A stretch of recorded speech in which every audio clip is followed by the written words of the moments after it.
जाग्रत स्वप्न सुसुप्त भेदे तुर्या भोग संवित् ज्ञानम जाग्रत स्वप्नो विकल्पाः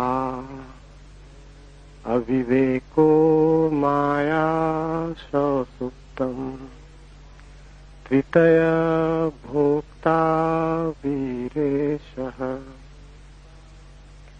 जागृत स्वप्न सुसुप्ति इन तीनों अवस्थाओं को पृथक रूप से जानने से तुरीयावस्था का भी ज्ञान हो जाता है। ज्ञान का बना रहना ही जागृत अवस्था है, विकल्प ही स्वप्न है। अविवेक अर्थात स्वबोध का अभाव मायामय सुसुप्ति है। तीनों का भोक्ता वीरेश कहलाता है।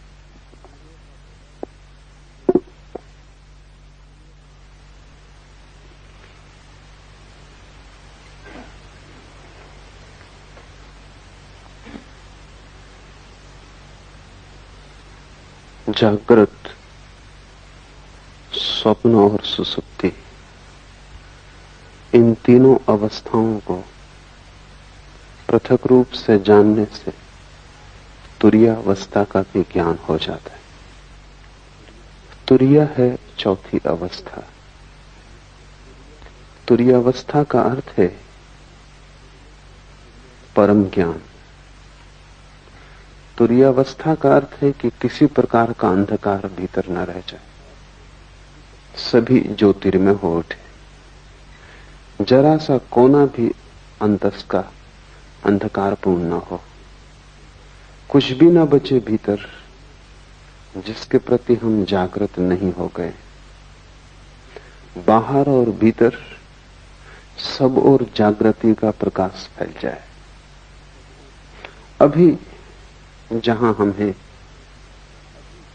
वहां या तो हम जागृत होते हैं, या हम स्वप्न में होते, या हम सुसुप्ति में होते। चौथे का हमें कुछ भी पता नहीं। जब हम जागृत होते हैं तो बाहर का जगत तो दिखाई पड़ता है, हम खुद अंधेरे में होते। वस्तुएं तो दिखाई पड़ती हैं लेकिन स्वयं का कोई बोध नहीं होता। संसार तो दिखाई पड़ता है लेकिन आत्मा की कोई प्रतीति नहीं होती। ये आधी जागृत अवस्था है, जिसको हम जागरण कहते हैं। सुबह नींद से उठकर वो अधूरा जागरण है, और अधूरा भी कीमती नहीं, क्योंकि व्यर्थ तो दिखाई पड़ता है और सार्थक दिखाई नहीं पड़ता। कूड़ा करकट तो दिखाई पड़ता है, हीरे अंधेरे में खो जाते। खुद तो हम दिखाई नहीं पड़ते कि कौन है, और सारा संसार दिखाई पड़ता है। दूसरी अवस्था है स्वप्न की। हम तो दिखाई पड़ते ही नहीं स्वप्न में, बाहर का संसार भी खो जाता है। सिर्फ संसार से बने हुए प्रतिबिंब मन में तैरते, उन्हीं प्रतिबिंबों को हम जानते और देखते। जैसे कोई दर्पण में देखता हो चांद को, या झील पर कोई देखता हो आकाश के तारों को। सुबह जागकर हम वस्तुओं को सीधा देखते हैं, स्वप्न में हम वस्तुओं के प्रतिबिंब देखते हैं, वस्तुएं भी नहीं दिखाई पड़ती। और तीसरी अवस्था है जिससे हम परिचित हैं, बाहर का जगत भी खो जाता है, वस्तुओं का जगत भी अंधेरे में हो जाता है, और प्रतिबिंब भी नहीं दिखाई पड़ते, स्वप्न भी तिरोहित हो जाता है। तब हम गहन अंधकार में पड़ जाते, उसी को हम सुसुप्ति कहते हैं। सुसुप्ति में न तो बाहर का ज्ञान रहता न भीतर का। जागृत में बाहर का ज्ञान रहता है, और जागृत और सुसुप्ति के बीच की एक मध्य कड़ी है स्वप्न, जहां बाहर का ज्ञान तो नहीं होता लेकिन बाहर की वस्तुओं से बने हुए प्रतिबिंब हमारे मस्तिष्क में तैरते हैं और उन्हीं का ज्ञान होता है। चौथी अवस्था है तुरीया, वही सिद्धावस्था है। सारी चेष्टा उसी को पाने के लिए, सब ध्यान, सब योग तुरीयावस्था को पाने के उपाय। तुरीयावस्था का अर्थ है भीतर और बाहर दोनों का ज्ञान। अंधेरा कहीं भी नहीं, न तो बाहर और न भीतर, पूर्ण जागृति, जिसको हमने बुद्धत्व कहा है, महावीर ने जिनत्व कहा है। न तो बाहर अंधकार है न भीतर, सब तरफ प्रकाश हो गया है। वस्तुओं को भी हम जानते हैं, स्वयं को भी हम जानते हैं। ऐसी जो चौथी अवस्था है वो कैसे पाई जाए, इसके ही ये सूत्र है। पहला सूत्र है जागृत, स्वप्न और सुषुप्ति, इन तीनों अवस्थाओं को पृथक रूप से जान लेने से तुरीयावस्था का ज्ञान हो जाता है। अभी हम जानते तो हैं लेकिन पृथक रूप से नहीं जानते।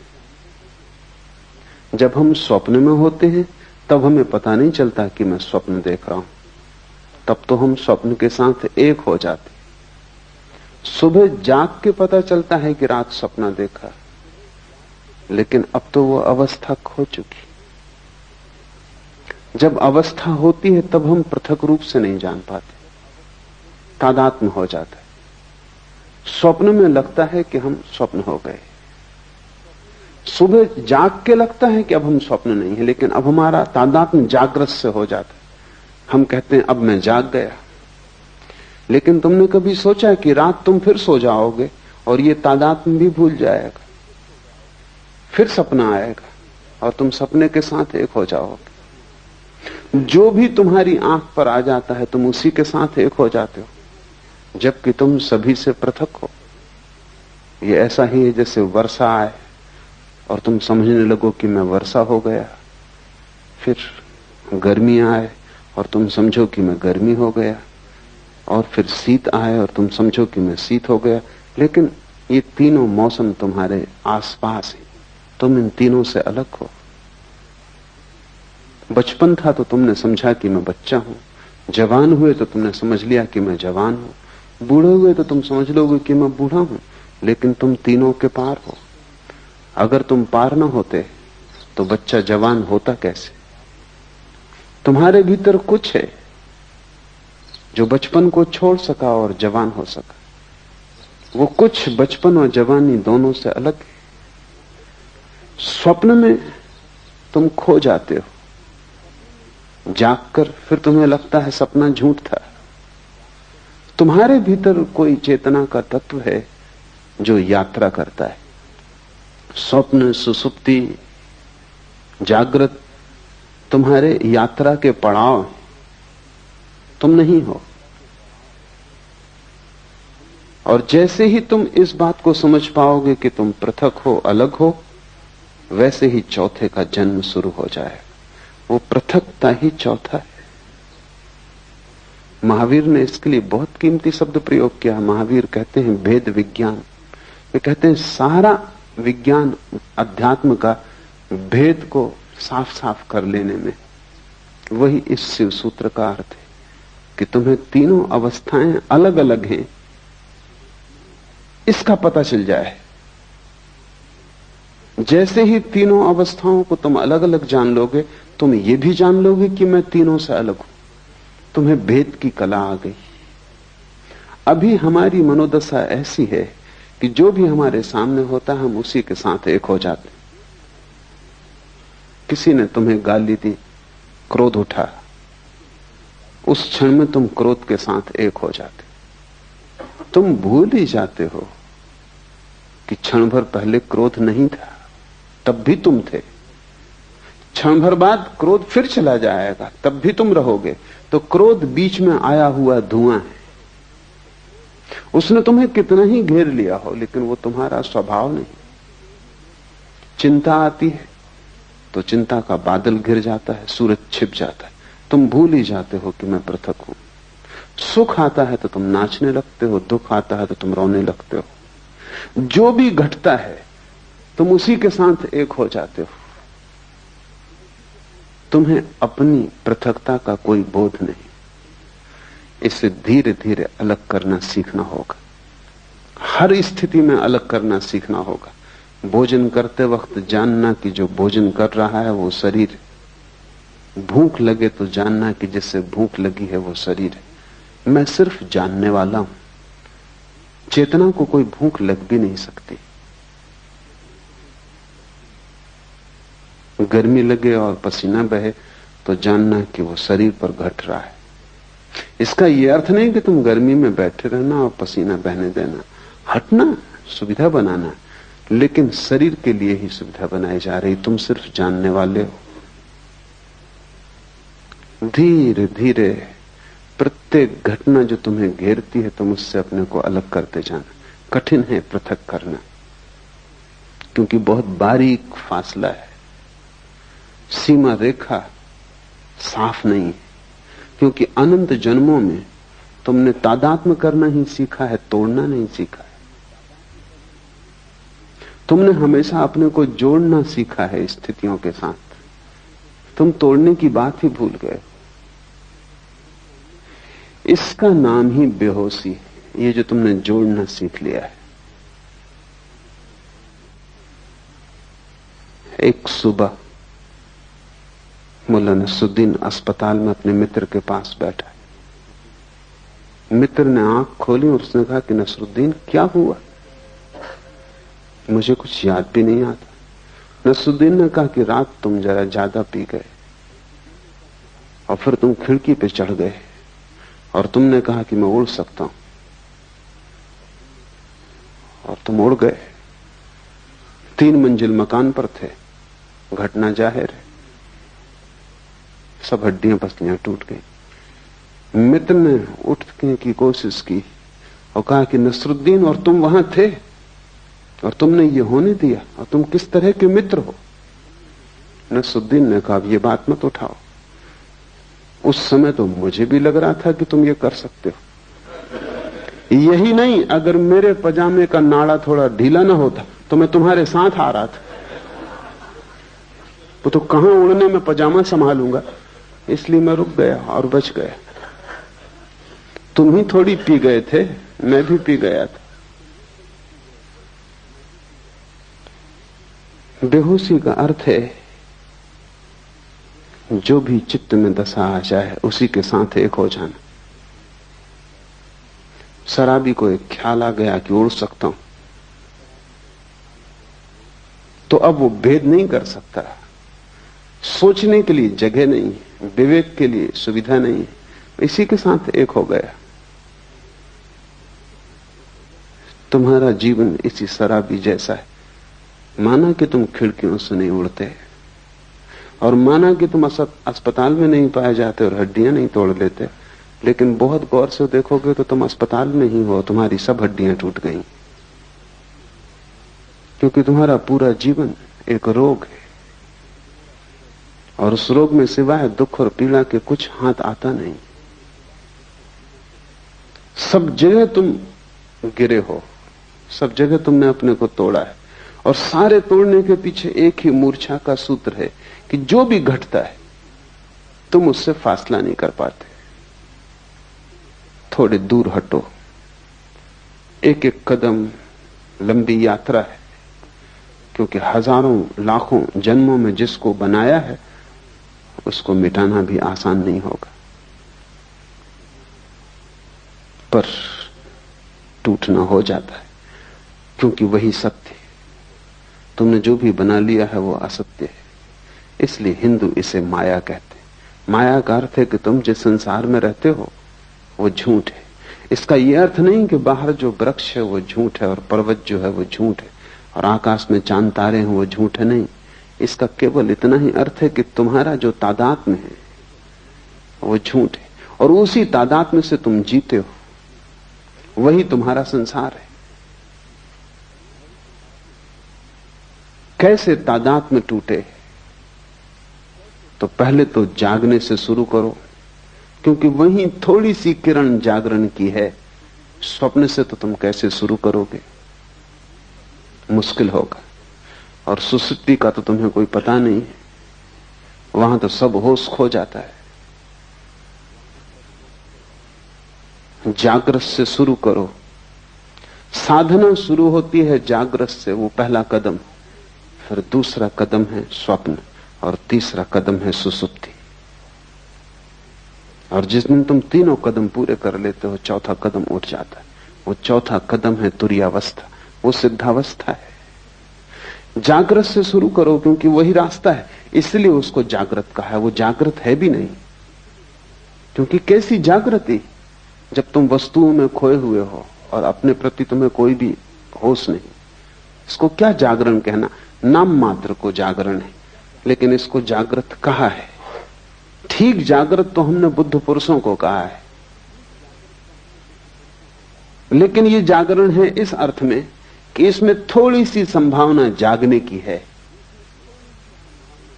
तो पहले तुम जागरण से शुरू करो। भूख लगे भोजन देना, लेकिन इस स्मरण को साधे रखना कि भूख शरीर को लगती है, मुझे नहीं। पैर में चोट लगे तो मलहम पट्टी करना, अस्पताल जाना, दवा लेना, लेकिन भीतर एक जागरण को साधे रखना कि चोट शरीर को लगी है, मुझे नहीं। इतने स्मरण को रखने से ही तुम पाओगे कि 99% पीड़ा तिरोहित हो गई। 99% पीड़ा इतना होश रखने से ही तिरोहित हो जाती कि जो चोट लगी है वो मुझे नहीं। इतना बोध भी तत्क्षण तुम्हारे दुख को विसर्जित कर देता है। 1% बची रहेगी, क्योंकि ये बोध पूरा नहीं है। जिस दिन बोध पूरा हो जाएगा उस दिन समग्र दुख विसर्जित हो जाता है। बुद्ध ने कहा है, जागृत पुरुष का दुख निरोध हो जाता है। तुम उसे दुख नहीं दे सकते, तुम उसके हाथ पैर काट सकते हो, तुम उसकी हत्या कर सकते हो, तुम उसे आग में जला सकते हो, लेकिन दुख नहीं दे सकते, क्योंकि प्रतिपल जो भी घट रहा है वो उससे अलग है। तो जागने से शुरू करो। रास्ते पे चलना जरूर, लेकिन ध्यान रखना कि तुम नहीं चल रहे हो, शरीर ही चल रहा है। तुम कभी चले भी नहीं। तुम चलोगे कैसे? आत्मा का कोई पैर है कि वो चल सके? आत्मा का कोई पेट है कि उसे भूख लग सके? आत्मा की कोई भी वासना नहीं है, सभी वासना शरीर की। आत्मा निर्वासना है, इसलिए न चलती है न चल सकती है। तुम्हारा शरीर ही चल रहा है। इसे जब तक होश रहे संभालने की कोशिश करो। धीरे धीरे धीरे एक बड़ा अनूठा आह्लादकारी अनुभव होगा कि रास्ते पे तुम चलते हुए अचानक किसी दिन पाओगे कि तुम्हारे भीतर दो हिस्से हो गए, एक चल रहा है और एक नहीं चल रहा है, एक भोजन कर रहा है और एक नहीं भोजन कर रहा है। उपनिषद कहते हैं एक ही वृक्ष पर बैठे हैं दो पक्षी। ऊपर का पक्षी शांत है, न हिलता न डुलता, न रोता न हंसता, न आता न जाता, बस बैठा है शांत। नीचे का पक्षी बड़ा बेचैन है, इस डाल से उस डाल पर उछलता है, इस फल को पकड़ता है, उसको पकड़ता है, बड़े सपने देखता है, बड़ी दौड़ धूप करता है। वो दोनों पक्षी तुम्हारे भीतर है। वो जो वृक्ष है वो तुम हो। एक तुम्हारे भीतर पक्षी है जो कभी हिला डुला नहीं, जो बस बैठा देख रहा है। उस पक्षी को हमने साक्षी कहा है। जीसस ने कहा है एक ही बिस्तर पर तुम सोते हो, उसमें एक मरा हुआ है और एक सदा जीवित, और एक सदा से मरा हुआ है और एक सदा जीवित रहेगा। वो बिस्तर तुम ही हो। जब रात तुम बिस्तर पे सोते हो तो एक उसमें मुर्दा है और एक उसमें शाश्वत चैतन्य है। पर फर्क करना, फासला करना, कठिन श्रम, उद्यम की जरूरत है। तो पहले तो तुम दिन से कोशिश करो। सुबह जब उठते हो, जब पहली किरण आती है होश की, तभी से तुम साधने की कोशिश करो। हजारों प्रयास करोगे तब कहीं एक प्रयास सफल होगा, पर एक भी सफल हो जाए तो तुम पाओगे कि हजारों साल भी मेहनत करनी महंगी नहीं थी। क्योंकि एक क्षण को भी तुम्हें यह पता चल जाए कि जो चल रहा है वो तुम नहीं, जो रुका है वो तुम हो, जो वासना से भरा है वो तुम नहीं, जो सदा निर्वासना है वो तुम हो, जो मरण धर्म है वो तुम नहीं, जो अमृत का स्रोत है वो तुम हो। एक क्षण को भी इसका पता चल जाए तो एक क्षण को भी तुम महावीर या बुद्ध हो जाओ या शिवत्व को उपलब्ध हो जाओ तो तुमने महासंपदा का द्वार खोल लिया। फिर यात्रा सरल है। स्वाद के बाद यात्रा बड़ी सरल है, स्वाद के पहले ही सारी कठिनाई है। दिन से शुरू करो, और अगर तुमने दिन से शुरू किया तो तुम धीरे धीरे सफल हो जाओगे, स्वप्न में भी। गुरुजी इस सदी का एक बहुत बड़ा गुरु, महागुरु, वो अपने साधकों को पहले तो दिन में होश रखना सिखाता था, फिर स्वप्न में होश रखना सिखाता था। तो उसकी प्रक्रिया थी कि जब तुम सोने लगो तब एक ही बात स्मरण रखो कि ये स्वप्न है। अभी स्वप्न शुरू नहीं हुआ, तुम अभी जागे हो, तभी से तुम ये सूत्र अपने भीतर दोहराने लगो कि जो मैं देख रहा हूं ये स्वप्न है। कमरे को चारों तरफ देखो और ये भाव मन में गहरा करो कि जो मैं देख रहा हूं ये स्वप्न है। बिस्तर को छुओ और ये भाव गहरा करो कि जो मैं छू रहा हूं ये स्वप्न है। अपने हाथ को ही अपने हाथ से स्पर्श करो और अनुभव करो कि जो मैं छू रहा हूं ये स्वप्न है। ऐसे भाव को करते करते तुम सो जाओ, ये भाव की सतत धारा तुम्हारे भीतर बनी रहेगी। कुछ ही दिनों में तुम पाओगे कि बीच स्वप्न में तुम्हें अचानक याद आ जाता है कि ये स्वप्न है, और जैसे ही याद आता है स्वप्न उसी क्षण टूट जाता है, क्योंकि स्वप्न के चलने के लिए मूर्छा जरूरी है। वो बिना मूर्छा के स्वप्न नहीं चल सकता। बीच स्वप्न में तुम्हें याद आ जाएगा ये स्वप्न है, और स्वप्न टूट जाएगा, और तुम इतने आनंद से भर जाओगे, उस आनंद को तुमने कभी जाना भी नहीं। नींद टूट जाएगी, स्वप्न बिखर जाएगा, और एक गहरा प्रकाश तुम्हें घेर लेगा। ज्ञानी पुरुष के स्वप्न तिरोहित हो जाते, क्योंकि नींद में भी वो स्मरण रख पाता है कि ये स्वप्न है। भारत ने इसके बड़े अनूठे प्रयोग किए। शंकर वेदांत में सारे जगत को माया की जो धारणा है वो इसी का एक प्रयोग है। सन्यासी को 24 घंटे स्मरण रखना है कि जो भी हो रहा है सब स्वप्न है। जागते भी, रास्ते से गुजरते, बाजार में बैठे हुए भी स्मरण रखना है कि जो भी है सब स्वप्न है। ये क्यों? ये एक प्रयोग है, एक प्रक्रिया है, एक विधि है। अगर तुमने 8 घंटे जागते में स्मरण रखा कि जो भी हो रहा है ये स्वप्न है, तो ये स्मरण इतना गहरा हो जाएगा कि जब रात स्वप्न भी चलेगा तब तुम वहां भी याद रख सकोगे, वहां भी तुम याद रख सकोगे कि ये स्वप्न। अभी तुम याद नहीं रख पाते। अगर ठीक से समझो तो अभी भी तुम उल्टे अर्थों में यही कर रहे हो। 24 घंटे जब तुम जागते हो तब तुम समझते हो जो भी देख रहा हूं ये सत्य है। इसी प्रतीति के कारण रात सपने को देख के भी तुम समझते हो कि जो मैं देख रहा हूं वो सत्य है, क्योंकि ये प्रतीति गहरी हो जाती। सपने से झूठा और क्या होगा।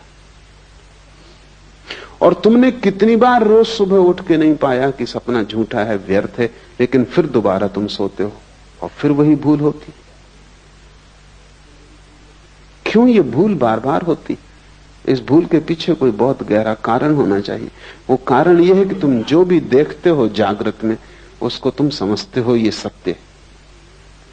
जब सब कुछ देखा हुआ तुम सत्य मानते हो तो रात तुम सपने को देखते हो, उसको तुम असत्य कैसे मानोगे? उसको भी तुम सत्य मान लेते हो। इससे उल्टा प्रयोग माया का है।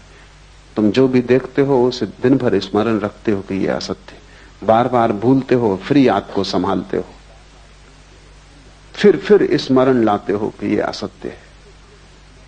ये सब जो मैं देख रहा हूं चारों तरफ एक बड़ा नाटक है, और मैं दर्शक से ज्यादा नहीं। मैं भोगता नहीं हूं, करता नहीं हूं, सिर्फ साक्षी हूं। इस भाव को अगर तुम संभालते हो तो इसकी भीतर धारा बन जाती।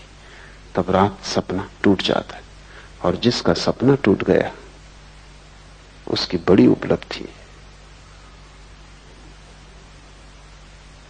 जब सपना टूट जाए तो फिर तीसरा चरण उठाया जा सकता है।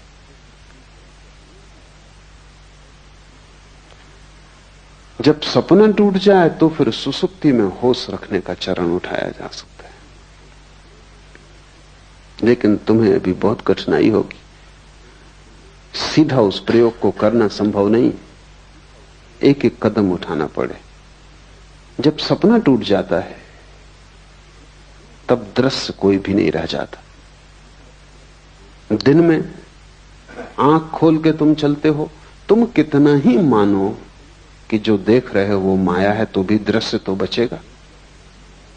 तुम कितना ही, शंकर भी कितना ही कहते हो कि माया है, तो भी दीवाल से तो निकलेंगे नहीं, निकलेंगे तो दरवाजे से ही। कितना ही कहते हो सब माया है, कंकड़ पत्थर तो नहीं खाएंगे, खाएंगे तो भोजन ही। कितना ही कहते हो माया है, फिर भी तुम होगे तभी बोलेंगे, तुम नहीं होगे तो नहीं बोलेंगे। इसलिए बाहर के जगत के साथ तुम कितनी ही मान्यता को गहन कर लो कि ये माया है, बाहर का जगत तो बना रहेगा, मिट नहीं जाएगा। कोई पत्थर मारेगा फेंक कर तो सिर टूटेगा, खून बहेगा, तुम दुखी मत होगे, तुम पीड़ा नहीं लोगे, तुम कहोगे सब माया है, तुम अपने को दूर रखोगे, लेकिन फिर भी घटना तो घटेगी। लेकिन स्वप्न में एक अनूठी बात है, वो बिल्कुल माया है, इसलिए वहां एक अनूठा प्रयोग हो जाता है। जैसे ही तुम समझते हो कि सपना माया है, सपना खो जाता है, दृश्य विलीन हो जाता है। और जब दृश्य विलीन हो जाता है तभी दृष्टा के प्रति आंख जा सकती है। जब तक दृश्य मौजूद रहता है तब तक तुम बाहर ही देखते हो, क्योंकि दृश्य आकर्षित करता रहता है। जब दृश्य खो जाता है, पर्दा खाली हो जाता, पर्दा भी नहीं रह जाता, तब तुम अकेले छूटते हो। इसलिए ध्यानी आंख बंद करके ध्यान करता है, क्योंकि इस संसार को माया कहना एक विधि है। ये संसार वास्तविक है, ये तुम्हारे सोचने पर निर्भर नहीं। अगर ये स्वप्न भी है तो ब्रह्म का है, ये तुम्हारा स्वप्न नहीं है। लेकिन तुम्हारे निजी सपने हैं, वे रात में घटते हैं। इसलिए बड़ी क्रांतिकारी घटना तो तब घटती जब तुम निजी स्वप्न को तोड़ देते हो। आकाश खाली हो जाता है, वहां देखने को कुछ नहीं बचता। नाटक समाप्त हुआ, घर जाने का वक्त आ गया। अब तुम करोगे भी क्या बैठे बैठे? इस घड़ी में अचानक आंख मुड़ती है, क्योंकि बाहर कुछ भी खोजने को नहीं रह जाता, देखने को नहीं रह जाता, सोचने को नहीं रह जाता, कोई दृश्य नहीं बचता। तो जो ऊर्जा दृश्य की तरफ जाती थी वो स्वयं की तरफ मुड़ती। स्वयं की तरफ मुड़ती हुई ऊर्जा ही ध्यान है। और जैसे ही स्वयं की तरफ मुड़ती तब तुम सुसुप्ति में भी होश रख सकते हो, क्योंकि तुम तो होते हो। संसार नहीं होता सुसुप्ति में, स्वप्न नहीं होता सुसुप्ति में, क्योंकि तुम दोनों को देखने में अटके थे, इसलिए सुसुप्ति में बेहोशी रहती थी। अब तुम्हारी अटक टूट गई, अब दृश्य से तुम्हारा कोई संबंध न रहा। अब दृश्य के बिना भी तुम हो सकते हो। अब दिया जलता है, उसकी दिए को कोई फिक्र नहीं कि दिए के प्रकाश में कोई गुजरता है या नहीं गुजरता। अब तुम्हारा जीवन भीतर की तरफ मुड़ेगा, तब तुम सुसुप्ति में जाग जाओगे। स्वप्न के टूटने पर जो प्रयोग करने का है वो ये है कि जैसे ही स्वप्न टूट जाए आंख मत खोलना, क्योंकि आंख खोली तो जगत बाहर मौजूद है, फिर दृश्य मिल जाएगा। जब स्वप्न टूट जाए तो आंख मत खोलना, गौर से देखे चले जाना शून्य को। स्वप्न खो गया, जहां स्वप्न था अब वहां स्वप्न नहीं, तुम गौर से उस शून्य को देखे चले जाना। उस शून्य को देखने में ही तुम पाओगे कि तुम्हारी चेतना भीतर की तरफ मुड़ने लगी, अंतर्मुखी हो गई। तब तुम सुसुप्ति में भी जागे रहोगे। यही कृष्ण ने गीता में कहा है कि जब सब सो जाते हैं तब भी योगी जागता है। जो सबके लिए निद्रा है वो योगी के लिए निद्रा नहीं, वो सुसुप्ति में भी जागा हुआ है। और जब तुम तीनों को पृथक पृथक देख लेते हो, तब तुम चौथे हो गए, अपने आप चौथे हो गए। तुरी का अर्थ है चौथा, द फोर्थ। उस शब्द का और कोई अर्थ नहीं, उसे कोई शब्द का अर्थ देने की जरूरत भी नहीं है, बस चौथा कहना काफी है, क्योंकि सभी अर्थ उसको बांध लेंगे, सभी शब्दों से बांध लेंगे। सिर्फ इशारा काफी है, क्योंकि वो अनंत है और असीम है। जैसे ही तुम तीन के बाहर हुए, तुम परमात्मा हो। इन तीन में तुम प्रविष्ट हो गए हो, इसीलिए संकीर्ण हो गए हो। ये ऐसा ही है जैसे कि तुम खुले आकाश से एक टनल में, एक बोबदे में प्रवेश कर जाओ और बोबदा छोटा होता जाए। इंद्रियों तक आते आते तुम बिल्कुल संकीर्ण हो गए हो। पीछे लौटना है। जैसे जैसे तुम पीछे लौटते हो, तुम्हारा आकाश बड़ा होता जाता है। जिस क्षण तुम तीनों के पार अपने को देख लेते हो, उस दिन तुम महाकाश हो, उस दिन तुम परमात्मा हो। ऐसे ही जैसे कि कोई आदमी दूरबीन से देखता है आकाश को, दूरबीन का छोटा सा छेद, वो अपनी सारी आंखों को उसी पर लगा देता है। फिर दूरबीन से आंखें हटाता है, तब उसे पता चलता है कि मैं दूरबीन नहीं हूं। तुम भी आंख नहीं हो, लेकिन आंख पर तुम कई जन्मों से टिके हो। तुम कान नहीं हो, लेकिन कान से तुम कई जन्मों से सुन रहे हो। तुम हाथ नहीं हो, लेकिन हाथ से तुम कई जन्मों से छू रहे हो। बस तुम दूरबीन से बंध गए हो। तुम्हारी हालत वैसी हो गई जैसे किसी वैज्ञानिक को दूरबीन बंध गई हो। अब वो दूरबीन को आंख से बांधे हुए घूम रहा है। तुम उसको कितना ही कहो कि दूरबीन उतार के रखो, ये तुम नहीं हो, पर वो दूरबीन से ही देख सकता है और भूल ही गया है। ये विस्मृति है। इस विस्मृति को तोड़ने की प्रक्रिया है। जागृत से शुरू करो, सुसुप्ति पर पूर्ण होने दो। जागृत, स्वप्न और सुसुप्ति, इन तीनों अवस्थाओं को पृथक रूप से जानने से तुरीय अवस्था का भी ज्ञान हो जाता है। इसे शुरू करो और धीरे धीरे बढ़ते जाओ। जिस दिन तुम्हें गहरी नींद में होश रह जाए, उस दिन जान लेना तुम में, बुद्ध में, महावीर में, शिव में अब कोई अंतर न रहा। लेकिन तुम उल्टा ही काम कर रहे हो। तुम जागरण में भी ठीक जागे हुए नहीं हो, तो तुम सुसुप्ति में कैसे जागोगे? तुम यहां भी सोए हुए हो। तुम्हारा जागरण नाम मात्र को है। तुम्हें भ्रम पैदा होता है कि तुम जागे हो, क्योंकि तुम काम चलाओ, काम निपटा लेते हो।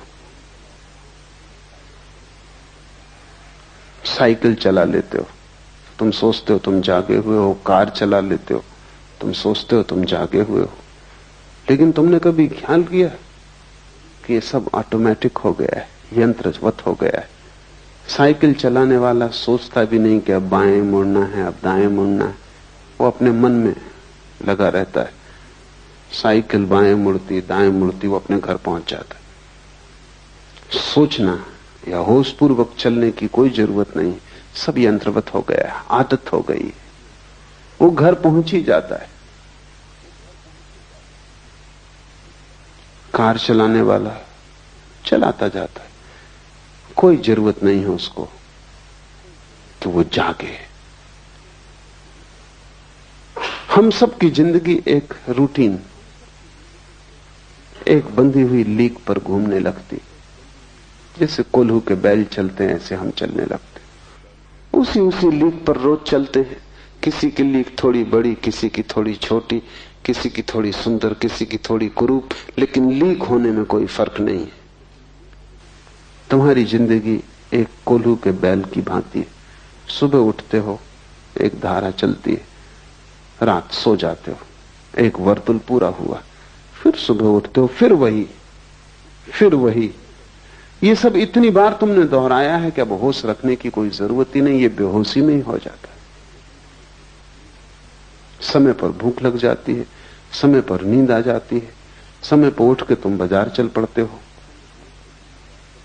तुम पूरी जिंदगी को ऐसे सोए सोए एक वर्तुल में गुजार रहे हो। कब जागोगे? कब एक झटका दोगे अपने को? कब इस लीक से उठोगे? कब कहोगे कि मैं कोल्हू का बैल होने को राजी नहीं हूं?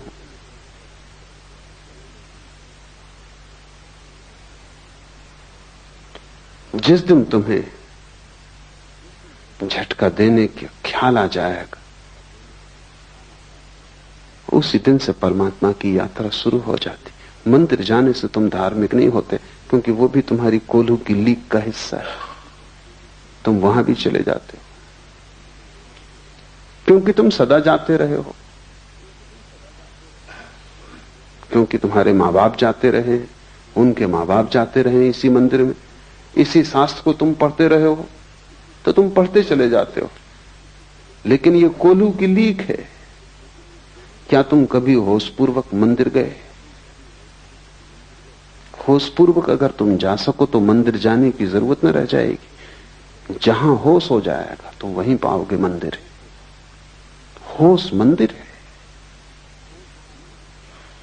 लेकिन ईसाई चला जा रहा है चर्च की तरफ, सिख चला जा रहा है गुरुद्वारा की तरफ, हिंदू चला जा रहा है मंदिर की तरफ, बंधे हुए अपनी अपनी लीक पर। तुम्हारी ये सोई सोई अवस्था तुम्हारे अतिरिक्त कोई भी नहीं तोड़ सकता। तो पहली बात जान लेनी जरूरी है कि तुम्हारा जागृत भी सोया हुआ है और योगी का सुसुप्ति भी जागी हुई होती। तुम बिल्कुल उल्टे योगी हो। और जिस दिन तुम इससे विपरीत हो जाओगे, उसी दिन जीवन का सार सूत्र तुम्हारे हाथ आ जाएगा। तीनों को अलग अलग जान लो तो जानने वाला तीनों से अलग हो जाता है। तुम मात्र ज्ञान हो, इसके अतिरिक्त कुछ भी नहीं। तुम सिर्फ होश मात्र हो, लेकिन तीनों से अपने को तोड़ो। पढ़ता था मैं एक सूफी फकीर के संबंध में, जुन्नत के बाबत।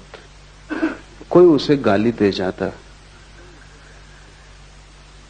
तो वो कहता कि कल आके उत्तर दूंगा।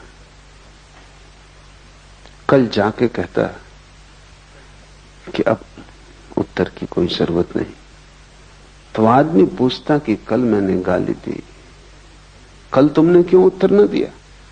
कि तुम अनूठे आदमी हो, गाली किसी को दो तो वो उसी वक्त उत्तर देता, क्षण भर नहीं रुकता। जुन्नत ने कहा कि मेरे गुरु ने कहा है कि अगर जल्दी की तो मूर्छा हो जाती, तो थोड़ा वक्त देना। कोई गाली दे, उसी वक्त अगर उत्तर दिया तो उत्तर मूर्छा में दिया जाएगा, क्योंकि गाली तुम्हें घेरे होगी, उसका ताप तुम्हें पकड़े होगा, उसका धुआं अभी आंखों में होगा। थोड़ा बादल को गुजर जाने दो, 24 घंटे का वक्त दो, फिर उत्तर देना। और जुन्नत कहता कि मेरा गुरु बहुत चालबाज आदमी था, क्योंकि जब से मैं उत्तर ही नहीं दे पाया। 24 घंटा कोई रुक जाए क्रोध करने को तो तुम सोचते हो क्रोध कर पाएगा। 24 मिनट भी रुक जाए तो क्रोध असंभव है, 24 सेकंड रुक जाए तो क्रोध असंभव है। सच तो यह है कि 1 सेकंड भी अगर रुक जाए और देख ले तो क्रोध असंभव है। लेकिन तुम रुकते ही नहीं। उधर किसी ने गाली दी, जैसे किसी ने बिजली का बटन दबाया, इधर तुम्हारा पंखा चला। इसमें रत्ती भर का फासला नहीं है, इसमें जरा सी भी संद नहीं है, और तुम सोचते हो कि तुम बड़े होशपूर्ण हो। तुम मालिक भी नहीं हो अपने। बेहोश आदमी अपना मालिक हो भी नहीं सकता। कोई भी बटन दबाता है और तुम्हें चलाता है। कोई आया, तुम्हारी खुशामद की और तुम खिलखिला गए, गदगद हो गए।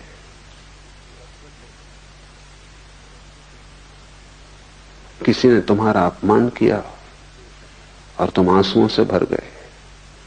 तुम मालिक हो अपने या हर कोई तुम्हें चलाता है? और जो तुम्हें चला रहे हैं वो भी अपने मालिक नहीं, तुम गुलामों के गुलाम हो। और बड़ा मजा है कि सब एक दूसरे को चलाने में कुशल है और उनमें से एक भी होश में नहीं। इससे बड़ा और कोई अपमान नहीं हो सकता आत्मा का कि हर कोई तुम्हें चलाता है। मुल्ला नसरुद्दीन एक दफ्तर में काम करता था।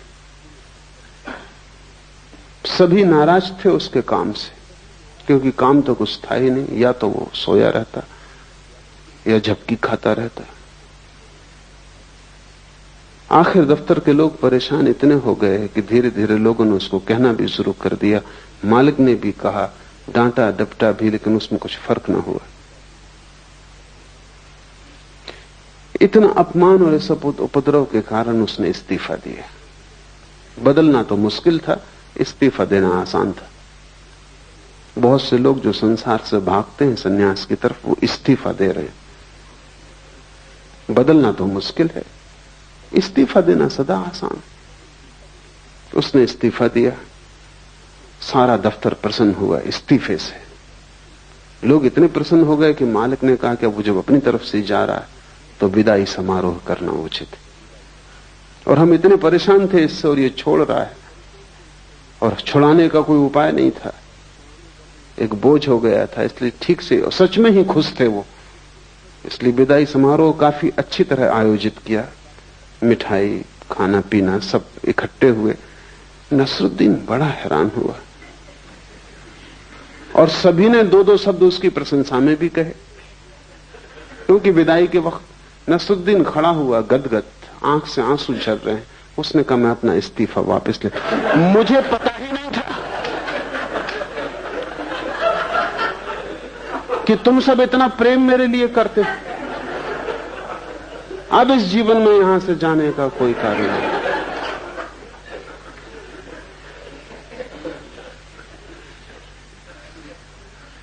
हम संचालित हो रहे हैं, और अक्सर यह होता है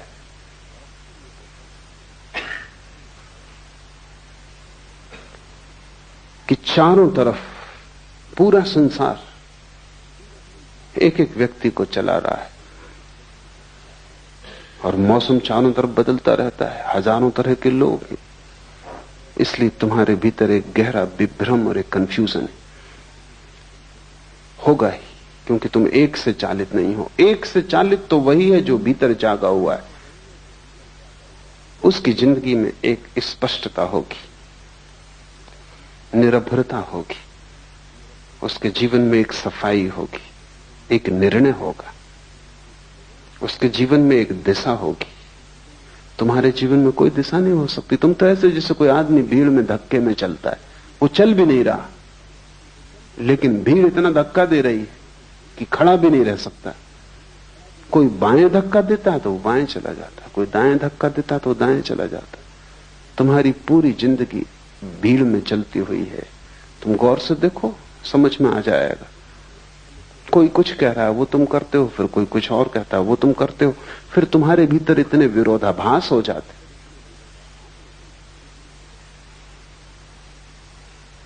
एक आदमी मेरे परिचित हैं, चोट लग गई थी, थोड़ी सी चोट थी, रिक्शा उलट गया था, फिर अस्पताल से भी छूट गए, फिर 6 महीने भी बीत गए, भले चंगे भी हो गए, लेकिन फिर भी वो अपनी बैसाखी।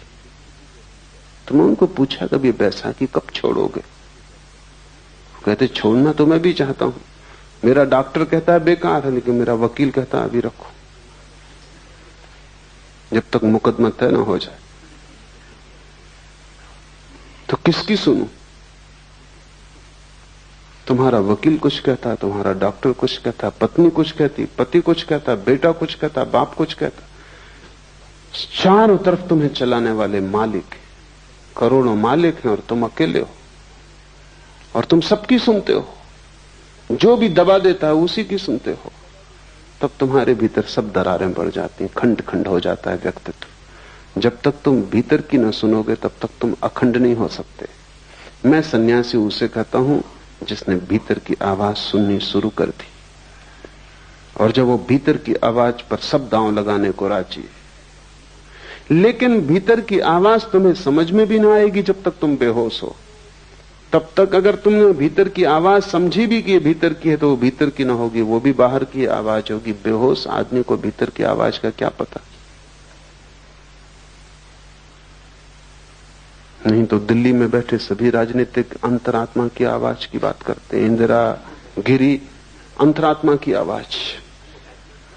अंतरात्मा का पता कैसे सोए हुए आदमी को?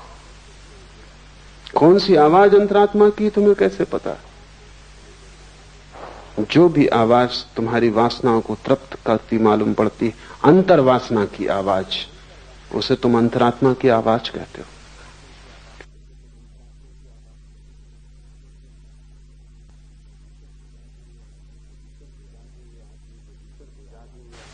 सिर्फ जागे हुए आदमी के भीतर कोई आवाज होती, और वो आवाज तुम्हें मिल जाए तो तुम्हारे जीवन में सब जो कलुष है, वो जो उपद्रव है, वो 1000 तरह के विक्षिप्त स्वर है कि तुम एक भीड़ हो गए हो, एक व्यक्ति नहीं। तुम एक बाजार की तरह हो जिसमें सब चल रहा है। बंबई का शेयर बाजार हो तुम, सब चल रहा है। कुछ समझ में नहीं आता। कोई नए आदमी को तो समझ में ना आया कि तुम क्या हो। कोई कुछ चिल्ला रहा है, कोई कुछ चिल्ला रहा है, सब तरह की आवाजें। तुम्हारी आवाज बिल्कुल खो गई है। तुरीय अवस्था का अर्थ है आत्मा को पहचानना, और इन 3 से तुम अपने को तोड़ो तो ही तुम आत्मा को पहचान सकोगे। छोटे छोटे प्रयोग शुरू करो। क्रोध आए, रुको, जल्दी क्या है? घृणा आए, थोड़ा रुको, थोड़ा संधि काल चाहिए।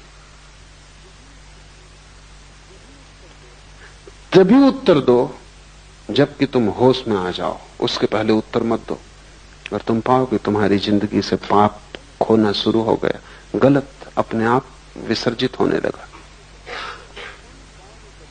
तुम अचानक पाओगे कि अब क्रोध का उत्तर देने की कोई जरूरत न रही। यह भी हो सकता है कि जिसने तुम्हारा अपमान किया था तुम उसे धन्यवाद देने भी जाओ, क्योंकि उसने भी तुम्हारा उपकार किया है, तुम्हें एक जागने का मौका दिया है। कबीर ने कहा है, निंदक नीरे राखिए आंगन कुटी छबाए। वो जो तुम्हारी निंदा कर रहा है उसे तुम पास में ही संभाल के इंतजाम कर दो, उसको घर में ही ठहरा लो, क्योंकि वो तुम्हें जागने का मौका देगा। जो जो तुम्हें मूर्छित होने का मौका देता है, अगर तुम चाहो तो उसी मौके को तुम जागरण की भी सीढ़ी बना सकते हो। जिंदगी ऐसे है जिससे रास्ते पे एक बड़ा पत्थर पड़ा हो। जो ना समझे वो पत्थर को देख के लौट जाते हैं, वो कहते हैं रास्ता बंद है। जो समझदार हैं वो पत्थर पे चढ़ जाते, वो उसको सीढ़ी बना लेते हैं, और जैसे ही सीढ़ी बना लेते हैं और भी ऊपर का रास्ता उन्मुक्त हो जाता है। साधक के लिए एक ही बात स्मरण रखनी है कि जीवन का हर क्षण जागृति के लिए उपयोग कर लिया जाए।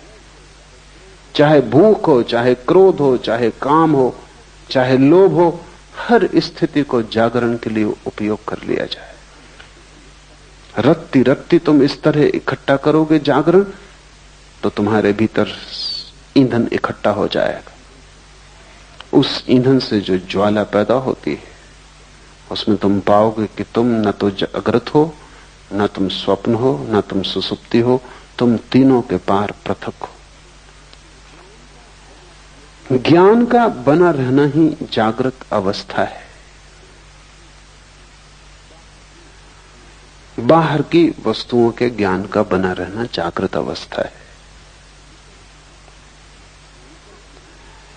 विकल्प ही स्वप्न है। मन में विचारों का तंतुजाल, विकल्पों का, कल्पनाओं का फैलाव स्वप्न है। अविवेक अर्थात स्वबोध का अभाव सुसुप्ति है। ये 3 अवस्थाएं हैं जिनमें हम गुजरते हैं।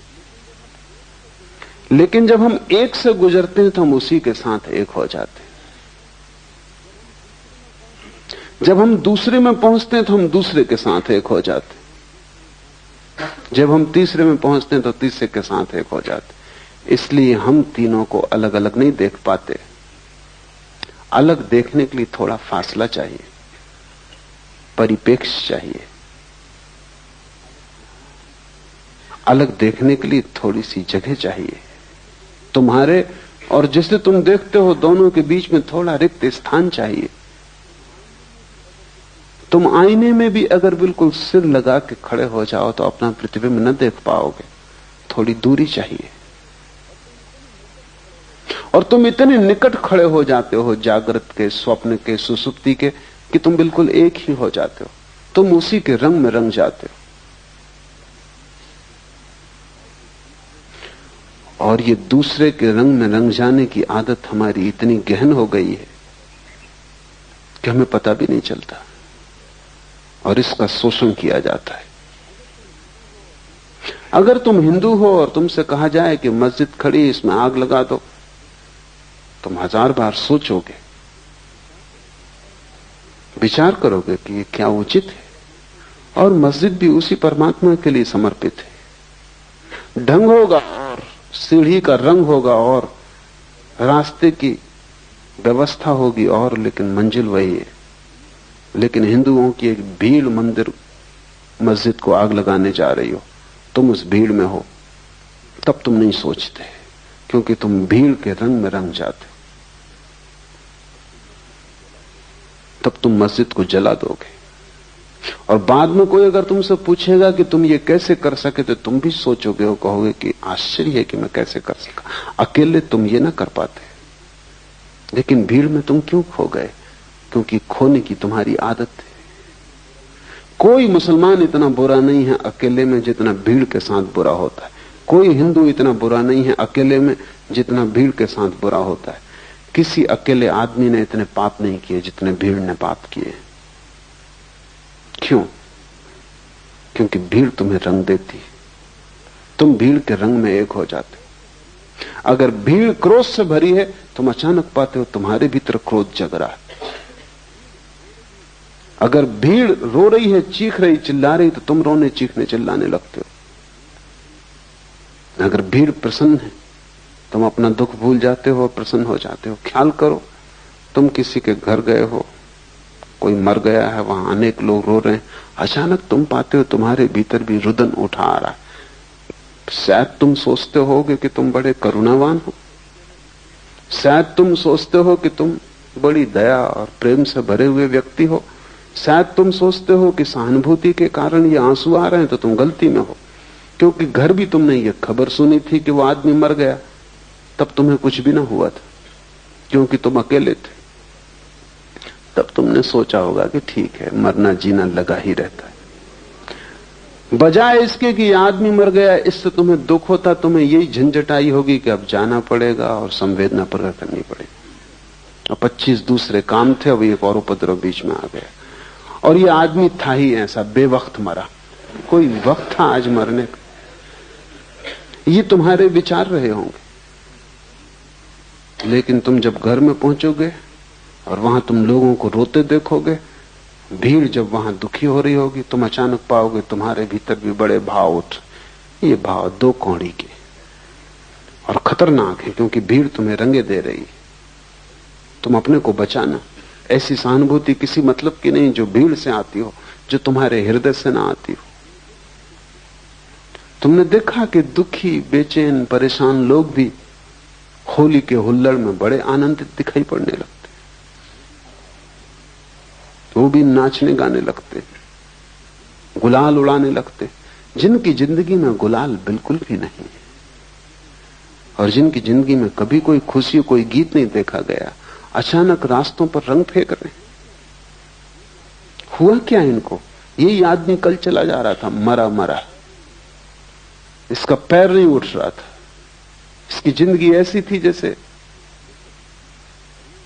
सुसुप्त, और यही आदमी आज नाच रहा है। भीड़ ने रंग दिया ऐसे। साधक को भीड़ से सावधान होना चाहिए। तुम अपनी आवाज खोजो, अपना स्वर खोजो। भीड़ तुम्हें सदा से धक्के दे रही है, और तुम भीड़ के साथ, जो भीड़ तुम्हें बनाती है वही तुम हो जाते हो। ये क्यों हो पाता है? ये इसलिए हो पाता है कि तुम पृथकता अपनी अनुभव नहीं करते, और जहां भी तुम्हें अपनी पृथकता खोने का मौका मिलता है तुम तत्क्षण खो देते हो। तुम उधार बैठे हो कि कहीं भी डूब जाओ। नींद आई तो नींद में डूब गए, जागृत आया तो जागृत में डूब गए, स्वप्न आया तो स्वप्न में डूब गए। लोग दुखी हैं तो तुम दुखी हो गए, लोग सुखी हैं तो तुम सुखी हो गए। तुम हो या सिर्फ तुम एक डूबने का बिंदु हो? तुम्हारा कोई अस्तित्व है? तुम्हारा कोई केंद्र है? उस केंद्र का नाम ही आत्मा है। अपने अस्तित्व को जगाओ, डूबने से बचो। इसलिए सारे धर्म शराब के विरोध में। शराब में ऐसी कोई खराबी नहीं, लेकिन सभी धर्म विरोध में। कारण कुल इतना ही है कि वो डूबने का रास्ता है। सभी धर्म जगाने के पक्ष में, और जो आदमी शराब पी रहा है वो डूब रहा है। जो जो चीजें डुबाती हैं तुम्हें, जिन जिन चीजों से तुम और भी ज्यादा मूर्छित होते हो, तुम वैसे ही काफी मूर्छित हो। रत्ती भर तुम में जरा सा होश है, तुम उसी को भी खोने के लिए तैयार रहते हो। और आश्चर्य की बात तो यह है कि जब भी तुम उसे खो देते हो तभी तुम प्रसन्न होते हो।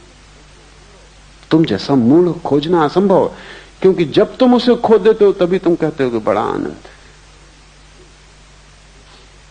क्यों? क्योंकि वो जो थोड़ा सा होश है वो तुम्हें जिंदगी की समस्याओं को दिखने में सहायता देता है। वो तुम्हें जिंदगी के प्रति चैतन्य बनाता है और चिंता से भरता है। वो तुम्हें होश से भरता है कि तुम होश में नहीं हो। वो जो छोटा सा तुम्हारे भीतर किरण है वो तुम्हारे अंधकार को प्रकट करती है, जो कि गहन है। तुम उस किरण को भी बुझा देना चाहते हो कि न रहेगी किरण, न रहेगा बांस, न बजेगी बांसुरी। न रहेगी किरण, न अंधेरे का पता चलेगा, क्योंकि उस किरण की वजह से अंधेरा पता चलता। हटाओ इस किरण को, पी लो शराब, डूब जाओ किसी भीड़ के उपद्रव में, राजनीति में, इसमें उसमें, कहीं भी अपने को लगा दो ताकि तुम अपने को भूल जाओ। पश्चिम के मनोवैज्ञानिक लोगों को कहते हैं कि तुम अगर अपने को भुला सको तो ही तुम स्वस्थ रह सकोगे, और पूरब के धर्म गुरुओं ने कहा है कि तुम अपने को जगा सको तो ही तुम स्वस्थ हो सकोगे। बड़ी उल्टी बातें, लेकिन दोनों बातें सार्थक हैं। पश्चिम का मनोवैज्ञानिक तुम जैसे हो उसको स्वीकार करता है। तुम जैसे हो ऐसे ही तुम रह सको, जी सको, किसी तरह गुजार सको जिंदगी, उसमें सहायता पहुंचाता है। वो ठीक कह रहा है। वो कह रहा है किसी तरह अपने को बुला दो। ज्यादा चैतन्य खतरनाक है, क्योंकि तुम चिंता से भर जाओगे, क्योंकि तब तुम्हें सब चीजें दिखाई पड़नी शुरू हो जाएंगी और कुछ भी ठीक नहीं है इस जिंदगी में, सब गड़बड़ है, सब अस्त व्यस्त है। तो बेहतर तुम आंख बंद कर लो, प्रसन्न रहो। क्या जरूरत है इस सारे समस्या को देखने की? लेकिन पूरब के धर्मगुरु तुम्हें स्वीकार नहीं करते। वो कहते हैं तुम तो रुग्ण हो, तुम तो विक्षिप्त हो ही, तुम्हें पहले शांति की जरूरत नहीं है। कोई चिंता नहीं, अगर चिंता बढ़े और तुम्हारे भीतर बेचैनी आए, कोई हर्ज नहीं, क्योंकि उसी के द्वारा तुम बदलोगे, क्रांति होगी। ये तो ऐसा है जैसे एक आदमी कैंसर से पड़ा है और हम कुछ भी नहीं कर सकते, तो हम उसको मार्फिया देते तो तुम अपना आराम से तो पड़े रहो। लेकिन पूरब के धर्मगुरु कहते हैं मार्फिया से जीवन क्रांति नहीं होती। जगाओ, रूपांतरण हो सकता है। और आदमी जैसा है ये उसकी अंतिम अवस्था नहीं, ये उसकी प्रथम अवस्था तक नहीं। ये तो यात्रा के बिल्कुल बाहर ही खड़ा है, द्वार के। अभी इसने भीतर प्रवेश भी नहीं किया। महा आनंद की संभावना है, लेकिन तुम जैसे हो सोए, इससे महा आनंद नहीं होगा। सुख और आनंद का फर्क समझ लो। सुख उस अवस्था का नाम है जब तुम्हारे भीतर जो छोटी सी किरण जाग गई है वो भी सो जाती, तब तुम्हें कोई दुख पता नहीं चलता। आनंद उस अवस्था का नाम है जब तुम्हारे भीतर जो छोटी सी किरण है वो महासूर्य हो जाती और अंधकार पूरा खो जाता है। सुख नकारात्मक निगेटिव है, दुख का पता न चलना। तुम्हारे सिर में दर्द है, एस्प्रो की टिकिया सुख है, आनंद नहीं, क्योंकि एस्प्रो की टिकिया तुम्हें सिर्फ दर्द पता नहीं चलने देती, वो तुम्हें बेहोशी दे देती। तुम बीमार हो, तुम परेशान हो, जिंदगी चिंता से भरी है, तुम शराब पी लेते हो, फिर सब ठीक है। दुखी शराबी जाता है शराब घर की तरफ, लौटता है नाचता गाता। तुम्हारी जो छोटी सी प्रकाश की किरण है उसे खोकर तुम सुख खरीदते हो, उससे तुम्हें आनंद कभी भी ना मिलेगा, क्योंकि सुख सिर्फ दुख का भूल जाना है, विस्मरण। और आनंद आत्मा का स्मरण है, वो भूल जाना नहीं है, वो पूरी स्मृति है। कबीर ने उसे सुरति कहा है, वो पूर्ण स्मरण है। ये सूत्र तुम्हें पूर्ण स्मरण की तरफ ले जाएंगे। तो ध्यान रखना, जो चीज बेहोश करती हो उससे बचना। और बेहोश करने के इतने सुगम उपाय हैं कि तुम्हें पता भी नहीं, तुम उनमें इतने ज्यादा ग्रस्त हो गए हो कि तुम्हें ख्याल भी नहीं। एक आदमी खाने के पीछे पागल है, वो खाता ही रहता है, तुम्हें ख्याल नहीं है कि वो खाने से शराब का उपयोग कर रहा है। ज्यादा भोजन निद्रा लाता है, ज्यादा भोजन सुसुप्ति देता है। इसलिए अगर किसी दिन तुमने उपवास किया तो रात तुम सो ना सकोगे, क्योंकि भोजन की एक अपनी तंद्रा है। तो जो आदमी 24 घंटे खाने में लगा है, वो खाने के माध्यम से बेहोशी खोज रहा है।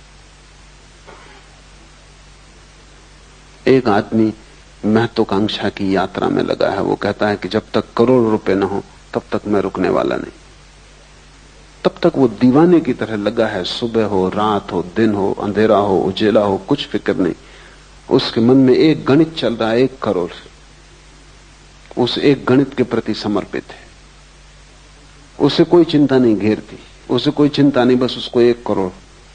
उसको चिंता उस दिन घेरेगी जब 1 करोड़ पाने में सफल हो जाए, तब अचानक वो पाएगा कि बेकार गए, अब क्या करना है। मैंने सुना है पागल खाने में 3 आदमी बंद थे एक ही कोठरी में, क्योंकि एक ही साथ पागल हुए थे, तीनों पुराने साथी थे, एक दूसरे को रंग दिया होगा।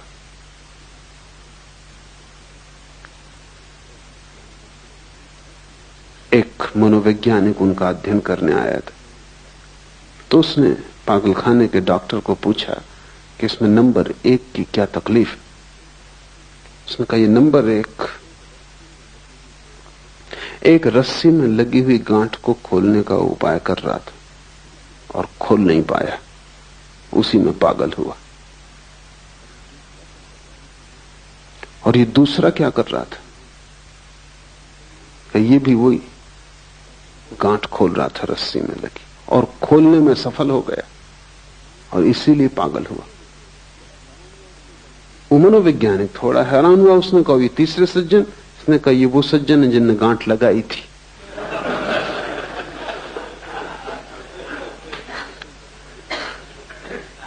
कोई गांठ लगा रहा है, कोई गांठ खोल रहा है, कोई सफल हो जाता है, कोई असफल हो जाता है, इससे कोई फर्क नहीं पड़ता, सब पागल हो जाते। लेकिन लोग गांठ लगाने खोलने में उलझे क्यों हैं? अपने से बचने के लिए। स्वयं से बचने की तरकीबें, नहीं तो स्वयं का सामना करना पड़ेगा। न कोई महत्वाकांक्षा है, न दिल्ली जाना है, न कोई राजनीति करनी है, न कोई चुनाव लड़ना है, न धन कमाने का कोई पागलपन है। फिर आप अपने से कैसे बचोगे? फिर कहीं ना कहीं खुद से मिलना हो जाएगा। वो भय कि कहीं खुद से मिलना ना हो जाए, उससे हाथ पैर कपते।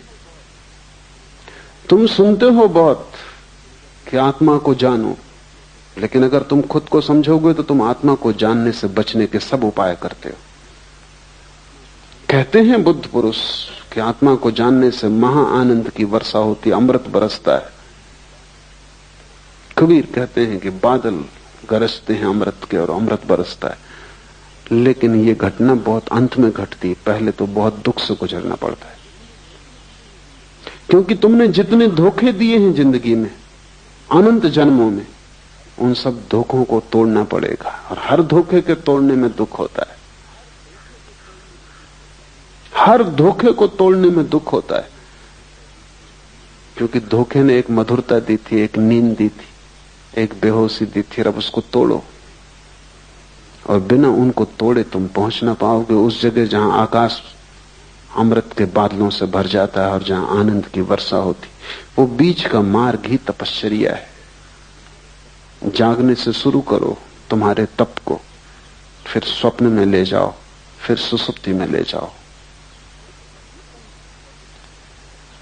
विकल्प स्वप्न है, चित्त का विकल्पों से भरे रहना स्वप्न की दशा है।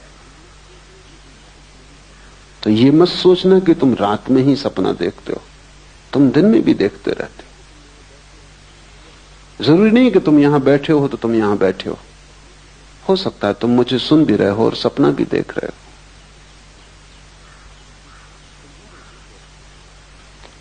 तुम्हारे भीतर 24 घंटे एक अंतर्धारा सपने की चलती रहती।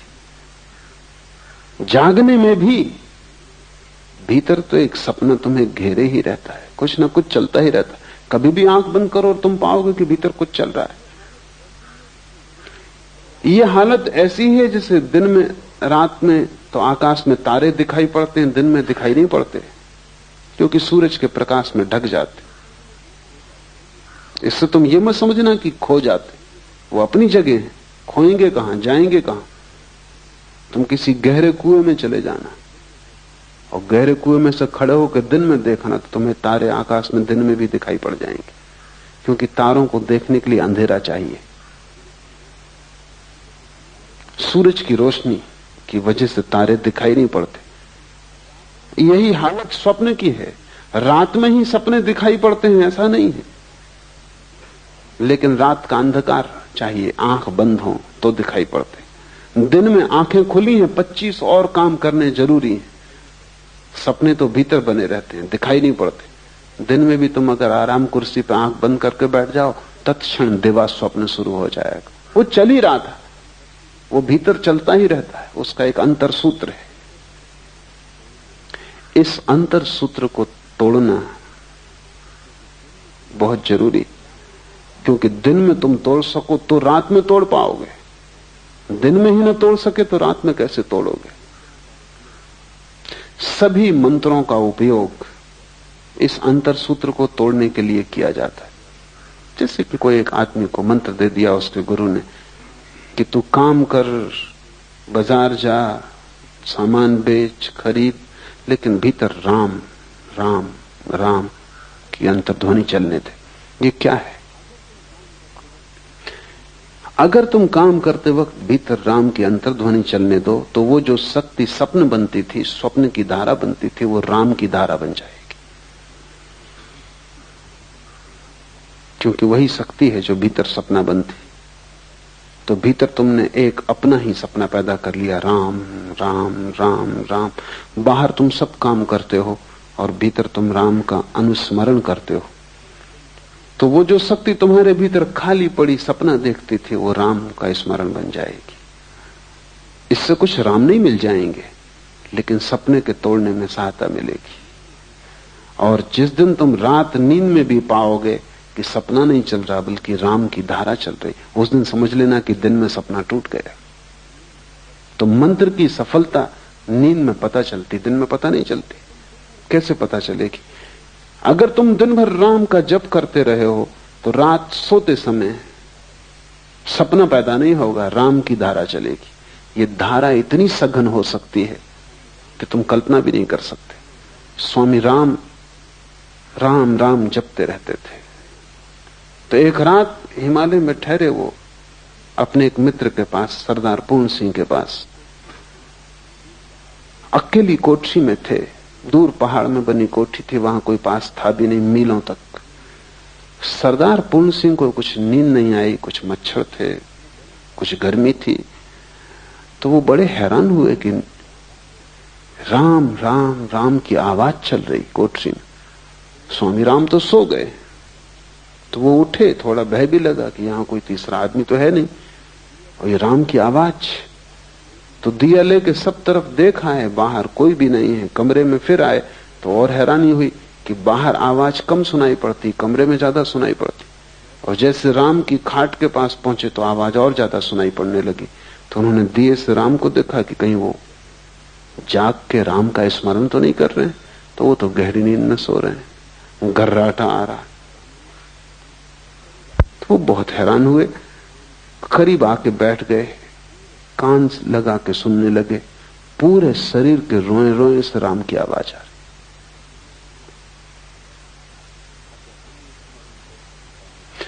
अगर अनुस्मरण बहुत गहरा हो जाए तो यह घटना घटती, क्योंकि सपने में बड़ी ऊर्जा नष्ट हो रही। तुम्हारे सपने मुफ्त तुम्हें नहीं मिले, उनमें है कुछ भी नहीं, लेकिन कीमत बहुत चुकानी पड़ी, क्योंकि रात भर तुम सपना देखते हो। अभी सपने पर बड़ी वैज्ञानिक शोध होती है। तो वैज्ञानिक कहते हैं कि रात में हर आदमी, साधारण स्वस्थ आदमी, कम से कम 8 सपने देखता है, और एक सपने का अंतराल करीब करीब 15 मिनट का होता है। एक सपना 15 मिनट, तो 8 सपने का मतलब हुआ कि कम से कम 2 घंटे रात सपना देखा जा रहा है।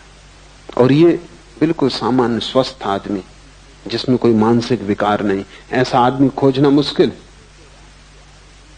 आम आदमी तो रात के 8 घंटे की नींद में करीब करीब 6 घंटे सपना देखता है।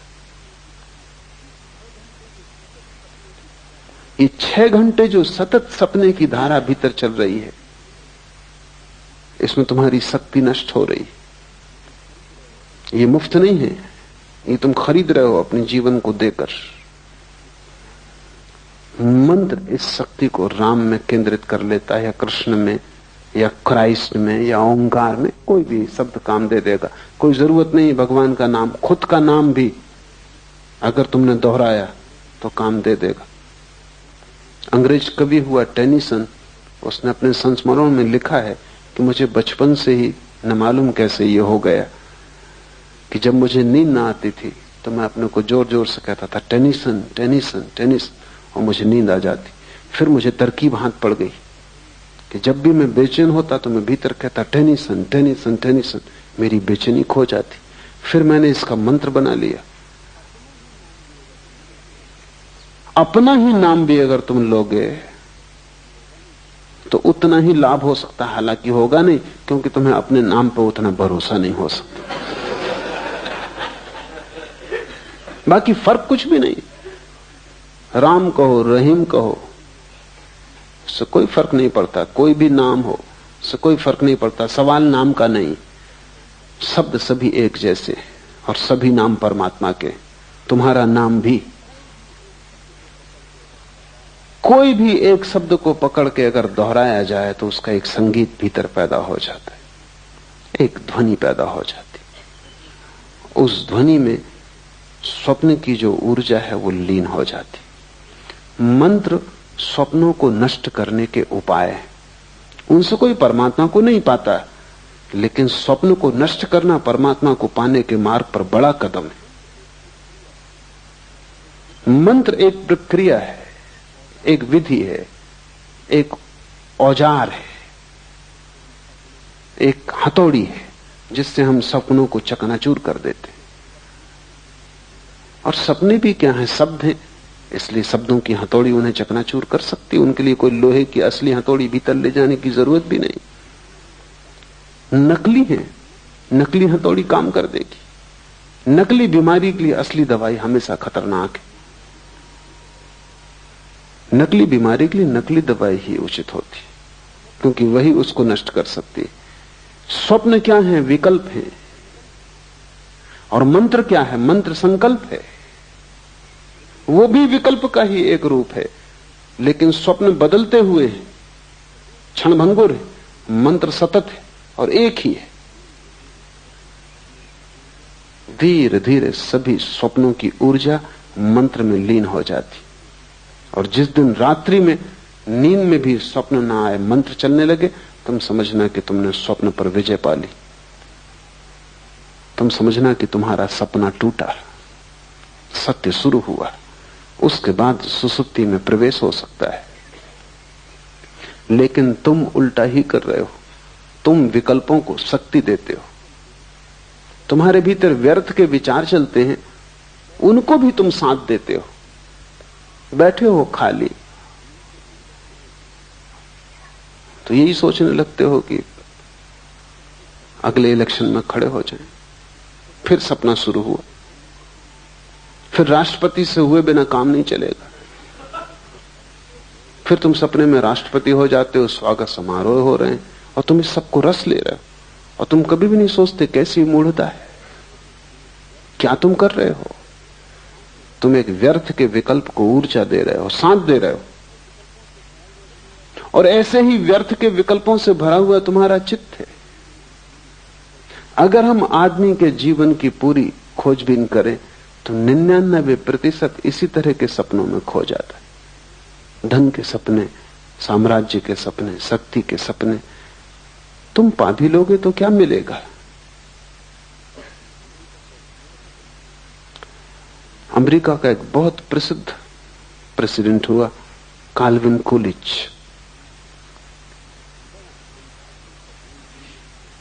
बड़ा शांत आदमी था, भूल से ही वो राष्ट्रपति हो गया।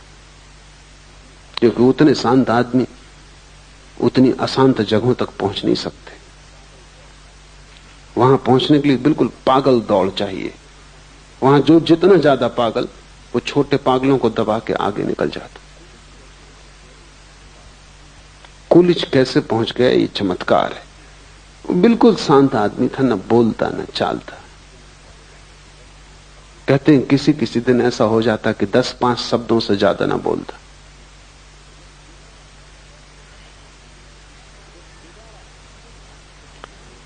जब दोबारा फिर राष्ट्रपति के चुनाव का समय आया तो मित्रों ने कहा कि तुम फिर खड़े हो जाओ। उसने कहा कि नहीं।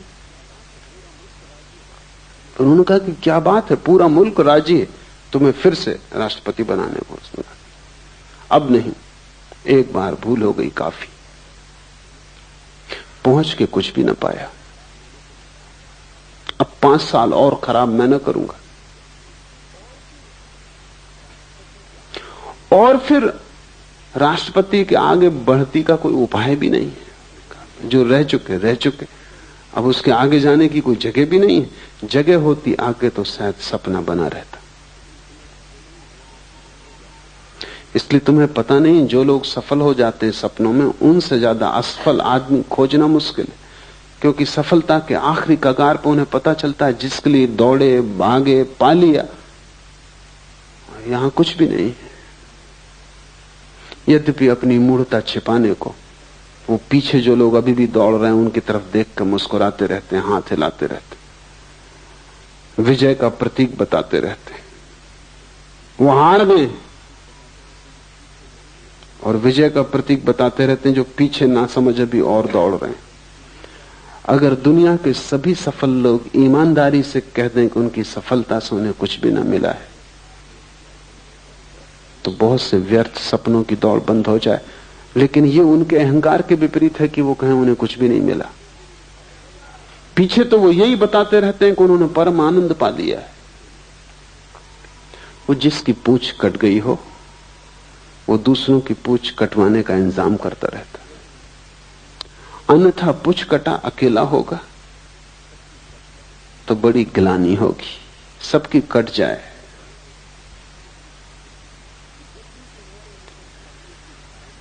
जब भी तुम्हारे भीतर स्वप्न की धारा चले तब जरा जग के देखना कि क्या तुम कर रहे हो। बच्चे शेक्सपियर की कहानियां पढ़ते हैं, वो सब कहानियां तुम्हारे संबंध में। मन शेक्सपियर है और जब तक तुम स्वप्न देखते हो तब तक तुम शेक्सपियर रहोगे। शेक्सपियर का मतलब है व्यर्थ के सपने देख रहा है और उन सपनों को सच मान रहा है। भगवान न करे कि वो सपने सच हो जाएं, क्योंकि उनको सच करने में बड़ी शक्ति लगानी पड़ेगी, और जब वे सच हो जाएंगे तब तुम पाओगे उनसे कुछ भी ना पाया। हाथ राख लगती है सदा। इस संसार की सभी सफलताएं राख में बदल जाती, लेकिन जब तक राख हाथ में आती तब तक जीवन हाथ से निकल चुका होता है, लौटने का उपाय नहीं होता।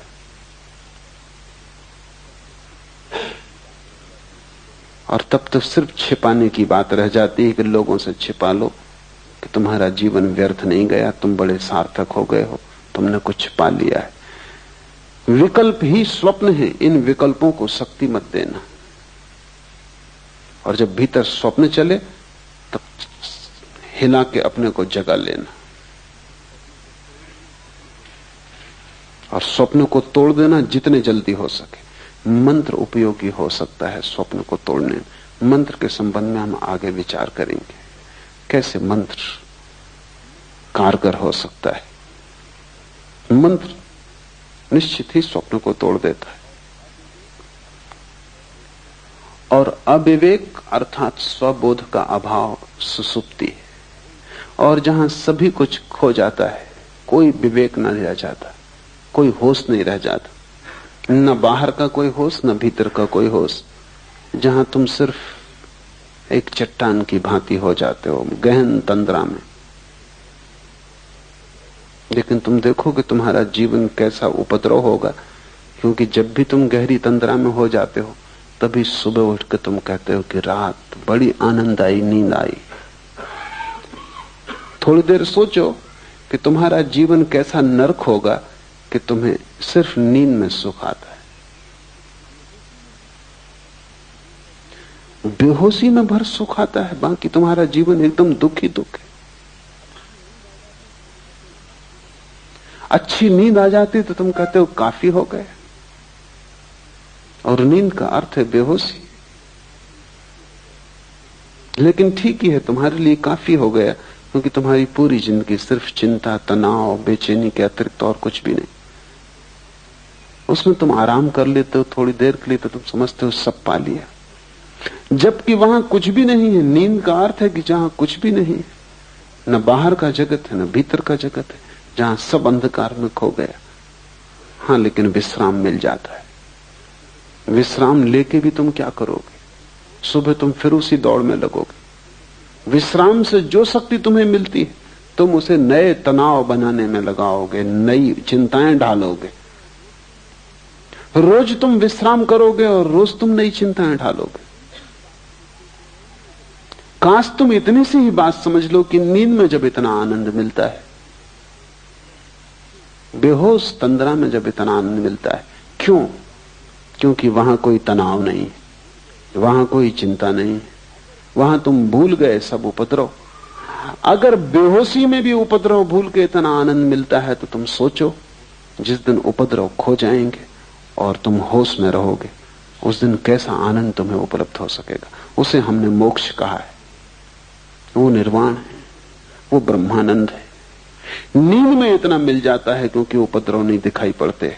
तो जब उपद्रव सच में ही खो जाते हैं, तनाव सच में ही विसर्जित हो जाते, और तुम 24 घंटे उतने विश्राम में रहने लगते हो जैसी गहरी निद्रा में कभी कभी कोई व्यक्ति पहुंचता है, जब वैसी 24 घंटा सतत तुम्हारी शांत स्थिति बनी रहती, तब तुम्हें कैसे आनंद के राज्य का अनुभव नहीं होगा।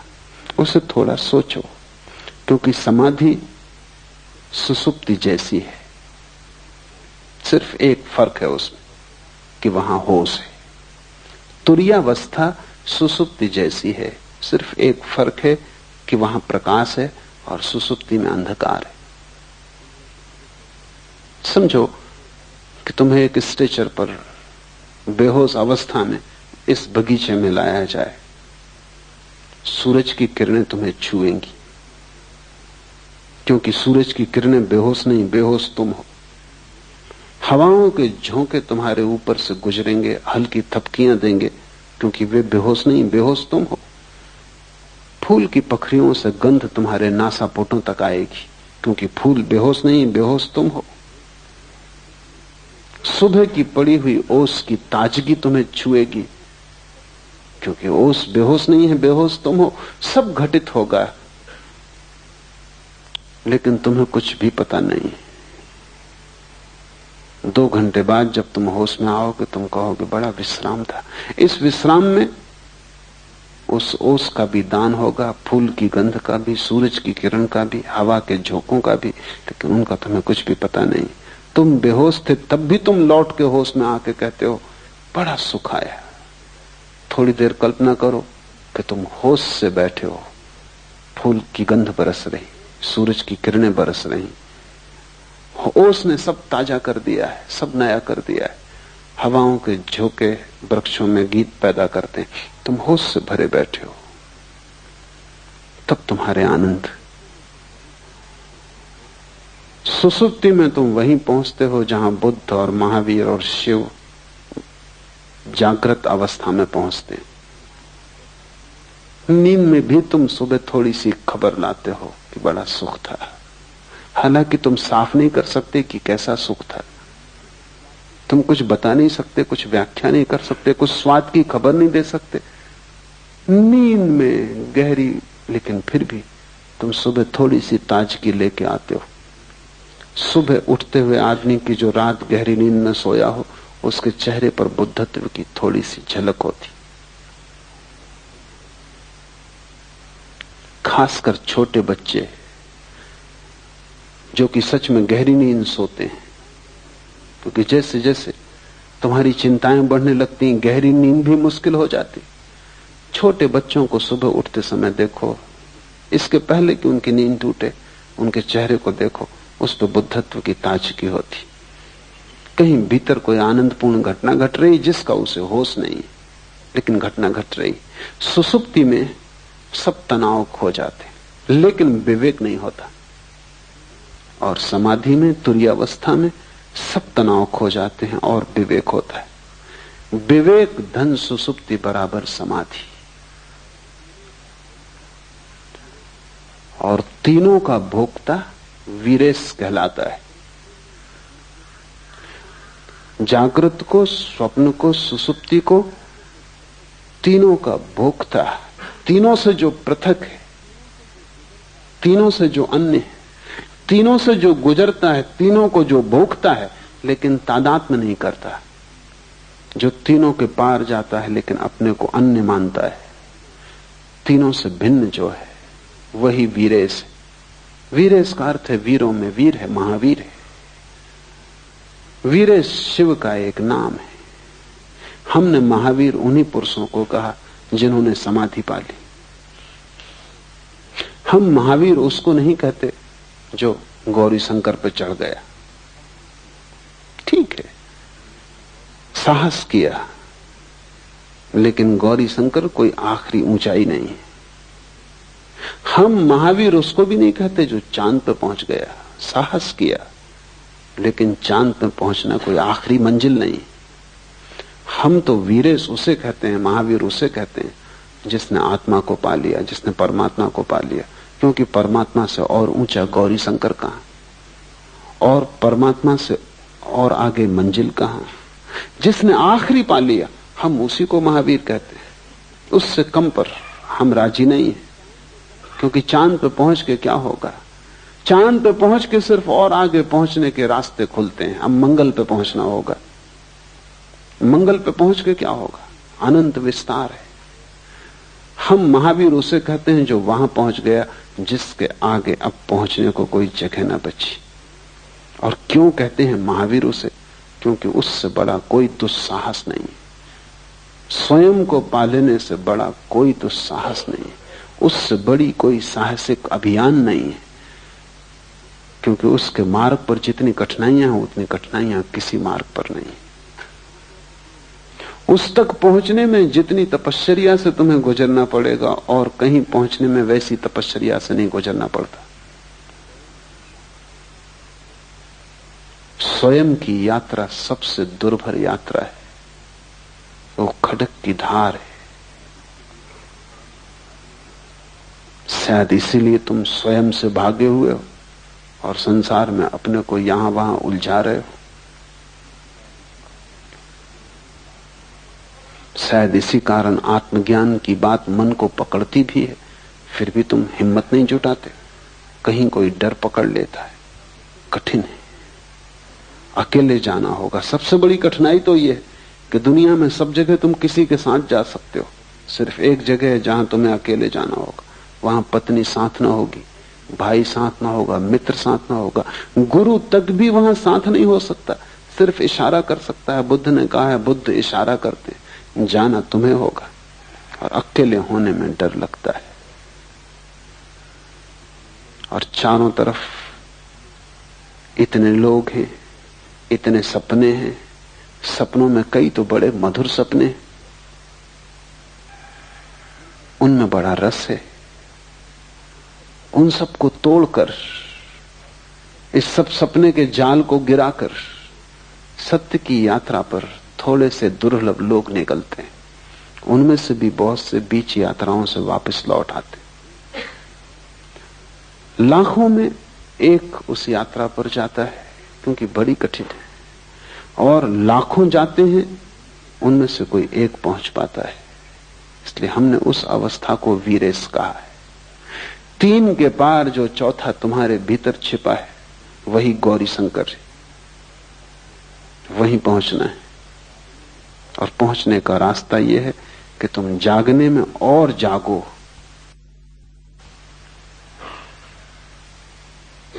अभी तुम कुनकुने हो, जलती हुई लपट हो जाओ जागरण की, ताकि ये लपट स्वप्न में प्रवेश कर जाए। स्वप्न में भी जागो ताकि स्वप्न टूट जाएं। स्वप्न में इतने जागो कि जागने की एक किरण सुसुप्ति में भी पहुंच जाए। बस जिस दिन तुम सुसुप्ति में दिया लेके पहुंच गए,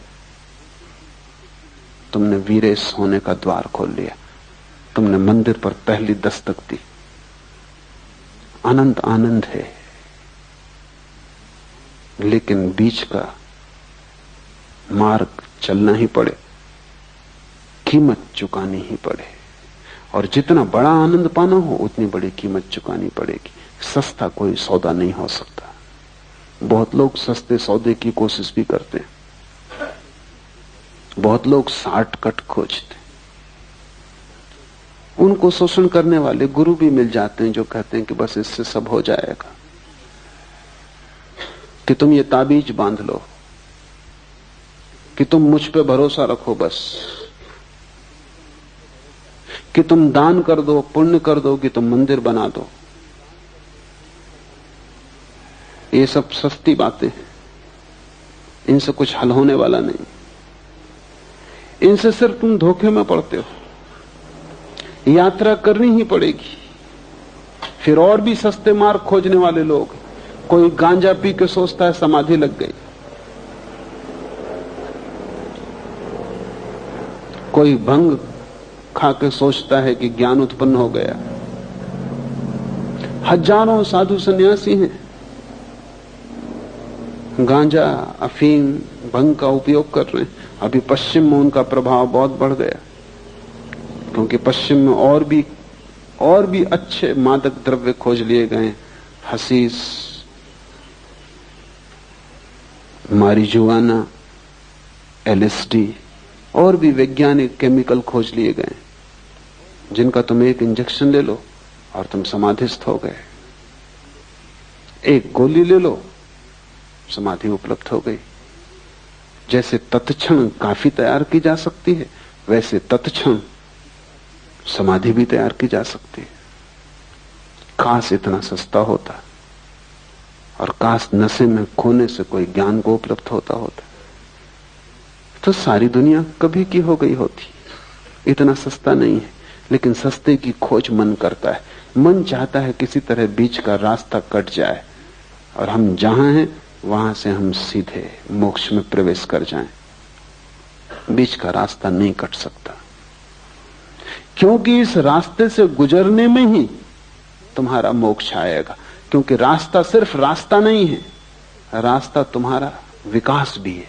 यही तकलीफ है। बाहर तो हो सकता है लंदन से हवाई जहाज उठता है, सीधा बंबई उतर जाए, बीच का रास्ता काट दिया।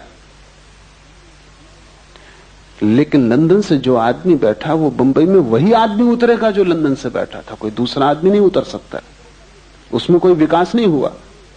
ये यात्रा बाहर की है, लेकिन तुम जहां हो यहां से मोक्ष में उतरने का कोई हवाई यात्रा नहीं हो सकती। और जो भी कहते हो सकती है वो धोखा देते, क्योंकि ये यात्रा एक बिंदु से दूसरे बिंदु की यात्रा नहीं है, एक जीवन स्थिति से दूसरे जीवन स्थिति में प्रवेश है। बीच के मार्ग से गुजरना ही होगा, क्योंकि उस गुजरने में ही तुम निखरोगे, जलोगे, बदलोगे। उस गुजरने की पीड़ा से ही तुम्हारा विकास होगा। वो पीड़ा अनिवार्य है, उस पीड़ा से गुजरे बिना कोई वहां नहीं पहुंच सकता। और तुमने अगर कोई संक्षिप्त रास्ता खोजा तो तुम सिर्फ अपने को धोखा दे रहे हो। पश्चिम में संक्षिप्त की बड़ी तलाश है, इसलिए महेश योगी जैसे व्यक्तियों का बड़ा प्रभाव है। उस प्रभाव का कुल कारण इतना कि वो कहते हैं कि हम जो कह रहे हैं ये जेट स्पीड है। हम जो कह रहे हैं ये छोटा सा जो मंत्र है, रोज 15 मिनट कर लेने से तुम सीधे पहुंच जाओगे। कुछ और करने की जरूरत नहीं। न तुम्हारे आचरण को बदलने की जरूरत है, न तुम्हारे जीवन को बदलने की जरूरत है, न तुम्हें कुछ खोना है बाहर की दुनिया में। कुछ करना नहीं है, बस तुम्हें बैठ के 15 मिनट विश्राम करके ये मंत्र का जाप कर लेना। बस ये मंत्र सब कुछ है। मंत्र कीमती चीज है पर सब कुछ नहीं। और मंत्र से सपने काटे जा सकते हैं, सत्य नहीं मिलता। सपना काटना सत्य के मिलने के मार्ग पर एक हिस्सा है। लेकिन मंत्र कोई दोहरा के कोई समझता हो कि सब हो गया, कि कोई माला फेर के समझता हो कि सब हो गया, तो वो बचकाना है। वो भी योग्य भी नहीं है, समझ के भी योग्य नहीं, पहुंचने की तो बात दूर है। दूभर है मार्ग, उस दूभर से गुजरना होगा। और इसलिए सूत्र कहता है उद्यम चाहिए, इतनी महान प्रयत्न करने की आकांक्षा चाहिए, अभीप्सा चाहिए कि तुम अपने को पूरा दांव पर लगा दो। मोक्ष खरीदा जा सकता है, लेकिन तुम अपने को पूरा दांव पर लगा दो तो ही, इससे कम में नहीं चलेगा। कुछ और तुमने दिया वो देना नहीं है, वो कीमत नहीं चुकाई तुमने। अपने को पूरा दे डालोगे तो ही कीमत चुकती है और उपलब्धि होती है। आज इतना ही।